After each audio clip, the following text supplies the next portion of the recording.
Hello viewers, welcome to our channel. నేను మీ Charan Parimi. Crime ప్రపంచం అనేది కాస్త డిఫరెంట్గా ఉంటుంది. మన ప్రపంచంలాగా ఉండదు. అదొక అధో జగత్. ఎలా అంటే మొదటిసారి క్రైమ్ చేసేవాడు ఆ క్రైమ్ చేసే ముందు భయపడతాడు, కంగారు పడతాడు, రకరకాల టెన్షన్లకు గురవుతాడు. కానీ మొదటి క్రైమ్ పూర్తయిన తర్వాత మాత్రం క్రైమ్ చేయడం అనేది ఎంత ఈజీనా అని ఫీల్ అవుతాడు. ఆ తర్వాత వాడు చేసే క్రైమ్లు ఎలా ఉంటాయంటే మంచినీళ్ళు తాగినంత ఈజీగా మర్డర్ చేసేస్తాడు. అటువంటి వాళ్ళే పూర్తి స్థాయి నేరస్తులుగా, క్రిమినల్స్గా మారిపోయి సమాజానికి చేటు తీసుకొస్తారు. అటువంటి కథే ఇప్పుడు వచ్చింది. సో వీళ్ళు సైనైడ్ కిల్లర్స్, ముగ్గురు మహిళలు కలిసి హత్యలు చేస్తున్నారు. ఈ హత్యలు ఎలా ఉన్నాయంటే మీరు గతంలో నెట్ఫ్లిక్స్ డాక్యుమెంటరీ ఒకటి చూసే ఉంటారు. కర్రీ వర్సెస్ సైనైడ్ అనుకుంటా దాని పేరు. అందులో జాలి అని ఒక మహిళ ఉంటుంది, కేరళలో జరిగిన సంఘటన. సో ఆవిడ ఇట్లా సైనైడ్ ఇచ్చేసి కొంతమందిని చంపేస్తూ ఉంటుంది కొన్ని కారణాలతోటి. సో ఇది చాలా ఇంట్రెస్టింగ్గా ఉంటుంది ఆ డాక్యుమెంటరీ. అది చూసిన వాళ్ళు కూడా చాలా సర్ప్రైజ్ అవుతారు. నేనైతే చూశాక ఆ మహిళ ఫేస్ చూస్తేనే ఒక మనిషిలో ఇంత క్రూరత్వం ఉంటుందన్న ఫీలింగ్ వచ్చిందనమాట. అంటే అంత అద్భుతమైన డాక్యుమెంటరీ డిజైన్ చేసి వాళ్ళు తీశారు. అది నిజమైన కథ. మంచి పేరు వచ్చింది నెట్ఫ్లిక్స్కి కూడా. దాదాపు ఇటువంటి కథే ఇది. దాదాపు అంటే ఇందులో విషయాలు వేరు, బట్ వీళ్ళు మర్డర్ చేసిన పద్ధతులు ఇది మాత్రం ఆ పద్ధతిలోనే ఉంది. ఇది మన తెలుగు రాష్ట్రాల్లో జరిగింది. ఈ కథ చూస్తూ ఉంటే ట్విస్టుల మీద ట్విస్టులు అనమాట. ఇంత ఈజీగా మర్డర్లు చేసేస్తారా, ఇంత చిన్నదానికి మర్డర్ చేసేస్తారా అనే ఒక భయం కలుగుతుంది. అంటే మనుషులు వాళ్ళ మనస్తత్వం, మానవత్వానికి దూరంగా ఎంత పైశాచికత్వానికి జారుకుంటుందో ఇది ఒక ఉదాహరణ. సో చాలా ఇంట్రెస్టింగ్గా ఉంది కథ అయితే.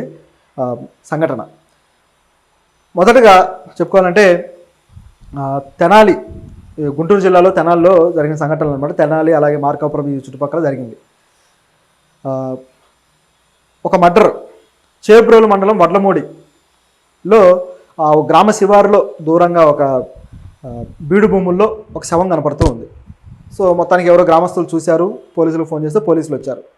గుర్తు తెలియని శవంలాగా ఉంది. చూస్తే ముస్లిం మహిళ. సో ఆవిడ ఎవరా ఏంటి అని చెప్పి కనుక్కునే ప్రయత్నం చేస్తే ఆవిడ దగ్గర ఉన్న ఫోన్ నెంబర్ ద్వారా ఆవిడ పేరు అంటే ఆవిడ కాంటాక్ట్ చేస్తే ఆవిడ పేరు నాగూర్ బి అని చెప్పి తెలిసింది, షేక్ నాగూర్ బి. సో ఎవరు చంపారు ఏంటి అనే ఆధారాలు అయితే లేవు. అక్కడ ఫోరెన్సిక్ టీం గమనించి చూసినప్పుడు వాళ్ళకి ఫోరెన్సిక్ ఆధారాలుగా ఒక ఎవిడెన్స్ దొరికింది. అదేంటంటే సైనైడ్. కొద్దిగా సైనైడ్ పార్టికల్ అక్కడ దొరకడం జరిగింది. సో దొరకడంతో వాళ్ళు టెస్ట్ చేసి ఇది సైనైడ్ అని డిసైడ్ చేశారు. చివరికి ఆవిడ సైనైడ్ వల్లే చనిపోయింది అనేది కన్ఫర్మ్ అయింది ఆటోప్సీ రిపోర్ట్ వల్ల. ఇక దర్యాప్తు చేయడం మొదలెట్టారు పోలీసులు. దర్యాప్తు చేస్తూ ఉండగా అసలు ఆవిడ ఇక్కడికి ఎలా వచ్చింది ఏంటని చూస్తే ఆవిడ ఒక ఆటో ఎక్కి వచ్చిందని తెలిసింది. చివరికి ఆటో ఎవరైతే ఎక్కించుకున్నారో అతన్ని పట్టుకున్నారు. పట్టుకొని ఈవిడ ఎక్కడ ఎక్కారు, ఏమేం జరిగిందని కనుక్కుంటే అతను కొన్ని విషయాలు చెప్పాడు. తర్వాత ఇక ఈ విధంగా తీగ లాగితే డొంకంతా కదిలి ఈవిడ చావు మొదటి మర్డర్ కాదు, ఈవిడ చావు 4వ మర్డర్. గతంలో 3 మర్డర్లు చేశారు ఈవిని చంపిన వాళ్ళు అని చెప్పేసి పోలీసులకి బ్రహ్మాండమైన ఇన్ఫర్మేషన్ వచ్చింది. అసలు వాళ్ళు ఎవరు, ఎందుకు చంపుతున్నారు, ఈవెన్ ఎందుకు చంపారు అనేది బాగా ఆసక్తికరంగా మారి పోలీసులు దీని మీద ఎంక్వైరీ చేస్తే అనేక విషయాలు తెలిసాయి. ఎస్పీ సతీష్ కుమార్ గారు ఇవన్నీ బయటపెట్టారు, అంటే కేసు అంతా పూర్తయిన తర్వాత. సో ఇవి గమనించి చూస్తే అసలు ఎవరు వీళ్ళు, ఎక్కడి నుంచి మొదలైందనేది చూడాలి. తెనాలిలోని ఎడ్ల లింగయ్య కాలనీకి చెందిన ఒక మలియాల వెంకటేశ్వర అనే మహిళ అలియాస్ బుజ్జి. సో ఆవిడ 32 సంవత్సరాలు. ఆవిడకి గతంలో ఒక వాలంటీర్గా వర్క్ చేస్తూ వచ్చారు. ఆ తర్వాత డబ్బులు బాగా సంపాదించాలి, ఈజీగా మనీ సంపాదించాలి అనే ఆలోచన వచ్చింది. కానీ ఏం చేయాలి, ఎలా చేయాలనే తెలియదు. చివరికి ఆవిడ పని చేయడానికి కాంబోడియా వెళ్ళారు. సో అక్కడ డబ్బులు సంపాదించాలనే ఉద్దేశంతో వెళ్ళిన తర్వాత అక్కడ చేసిన పని ఏంటంటే ఆవిడ సైబర్ నేరాలు చేయడం మొదలుపెట్టారు. ట్రాపింగ్లు ఈ టైప్లో సైబర్ నేరాలు చేయడం మొదలెట్టారు. అవన్నీ అయిన తర్వాత అక్కడ నుంచి ఆవిడ తిరిగి వచ్చారు. సో ఆవిడ మొదటి నేరాలకి అక్కడ బీజం పడింది. నేరం ఎలా చేయాలి, ఎలా తప్పించుకోవాలన్నట్టుగా. ఆ తర్వాత బుజ్జి అనే ఆవిడ ఇంకా తన ఊర్లోనే తల్లితో పాటు నివసిస్తూ ఉన్నారు. సో ఇలా రోజులు సాగిపోతూ ఉంటే ఇక డబ్బు కావాలి, డబ్బుని ఏదో విధంగా సంపాదించాలనే ఆలోచన వచ్చింది. ఈ బిజినెస్లు చేద్దామా, ఇలా కాకుండా మనుషుల్ని లేపేసి సంపాదిద్దామని చెప్పేసి ఒక ఐడియాకి వచ్చారు. ఏం చేసిందంటే మార్కాపురంలో ఉండే తన అత్త దగ్గరికి ఈవిడ వచ్చింది. ఆ అత్త పేరు సుబ్బలక్ష్మి. సో ఆవిడ దగ్గరకు వచ్చింది.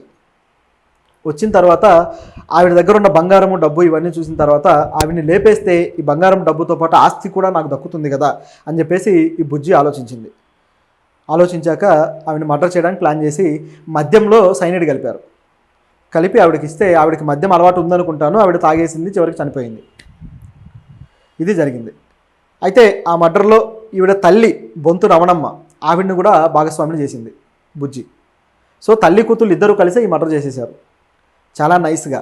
సైనైడ్ అవడంతో బయట ఎక్కడ కూడా ఏ ఆనవాళ్ళు లేకుండా చనిపోయింది. ఇక మామూలు చావే అనుకున్నారు అందరూ. తిరిగి క్రిమేషన్ చేసేసారు. ఎవరికి ఏ ఆధారాలు దొరకలేదు. పోలీస్ కేసు కూడా అవ్వలేదు. అలా సమసిపోయింది. దీని తర్వాత ఇక మర్డర్ చేయడం ఇంత ఈజీనా అనిపించింది వాళ్ళకి. ఇంత సింపుల్గా చేసేయచ్చా, సో డబ్బులు కావాలంటే మర్డర్ చేద్దాం అనే మైండ్ సెట్కి ఈవిడ వచ్చేసింది. క్రిమినల్స్ ఎలా పుడతారంటే ఈ విధంగా పుడతారు.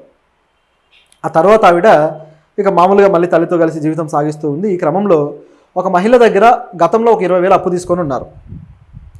సో ఆ అప్పుని తిరిగి కట్టమని చెప్పేసి ఆ మహిళ అడుగుతూ ఉంది. పక్కింటి మహిళే అడుగుతూ ఉంటే ఎట్లా ఇవి కట్టకుండా తప్పించుకోవాలి, ఏం చేయాలని చెప్పేసి ఆలోచనలో పడింది బుజ్జి.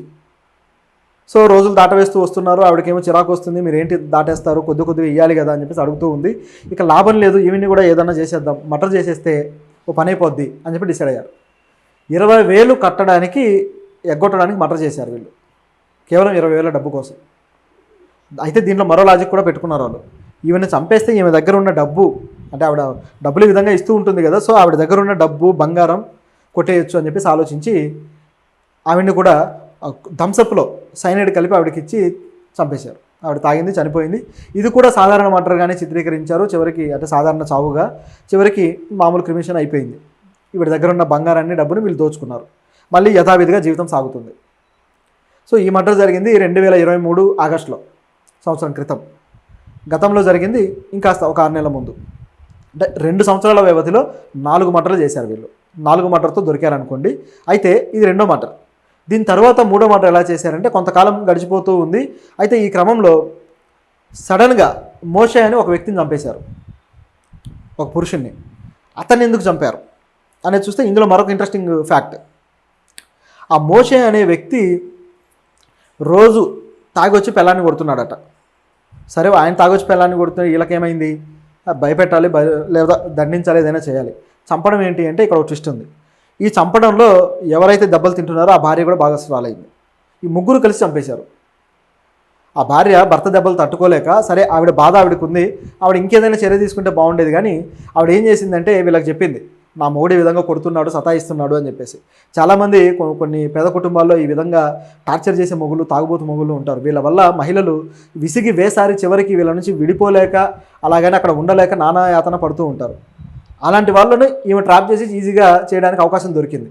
అంటే వాళ్ళ మైండ్ సెట్ అలాంటి అన్స్టెబిలిటీ స్టేజ్లో ఉంది.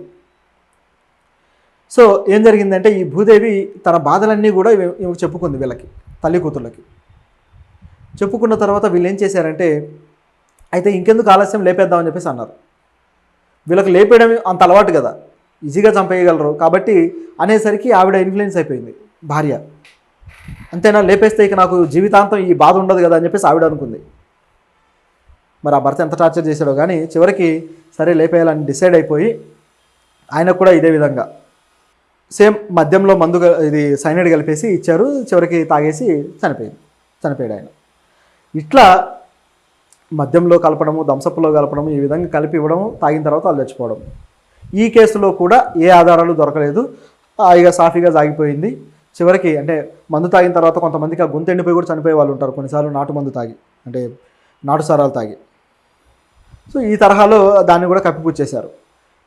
అయితే దీంట్లో వీళ్ళు బేరం మాట్లాడుకుంది ఏంటి, వీళ్ళకి లాభం ఏంటంటే కొంత డబ్బు, కొంత బంగారంతో పాటు ఆయన పేరు మీద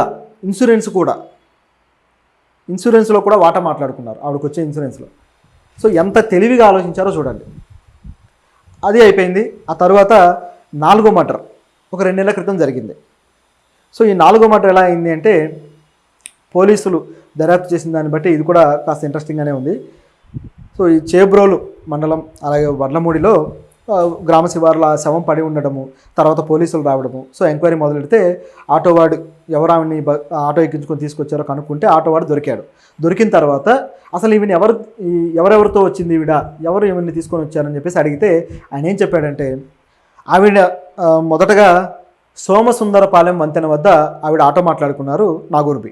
సో అక్కడ ఎక్కి వడ్లమూడి దగ్గర వరకు కూడా ఆవిడ ఆటో ప్రయాణం చేయాలని చెప్పేసి అనుకున్నారు. అలా ఆటోలో ఎక్కి వస్తూ ఉండగా మధ్యలో మరో 2 మహిళలు కలిశారు.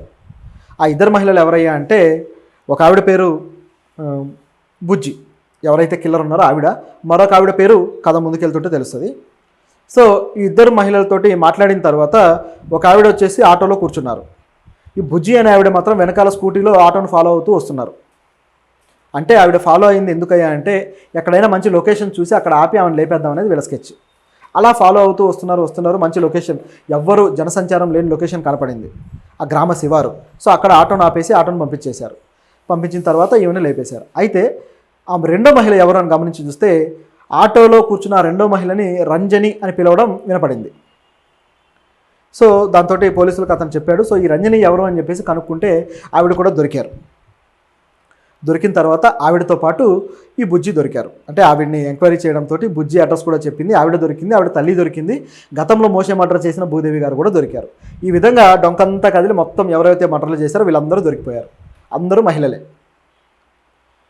సో వీళ్ళెందుకు ఈ నాగురుబిని చంపారంటే ఆమె దగ్గర ఉన్న డబ్బులు బంగారం కోసం ముందు రోజు నుంచి కూడా ప్లాన్ చేసుకొని మొత్తానికి డిసైడ్ అయిపోయి తీసుకొచ్చి చంపేసి డబ్బులు అవి తీసుకొని వెళ్ళిపోయారు. ఇందులో గమనిస్తే ఈ రంజని గారికి ఆవిడకి ఏదో లడాయి ఉన్నట్టుంది. పోలీసులు ఇంకా బయట పెట్టలేదు. బహుశా ఆమె ఇన్వాల్వ్మెంట్ తోటి ఈ చావుకి, ఈ మర్డర్కి వాళ్ళు వచ్చుంటారు. మొదటి 2 మర్డర్లు వీళ్ళ స్వార్థం కోసం చేస్తే ఆ తరువాతి 2 మర్డర్లు కూడా కాంట్రాక్ట్ కిల్లర్స్గా మారి చేశారు. ఇది ఇక్కడ షాకింగ్ విషయం.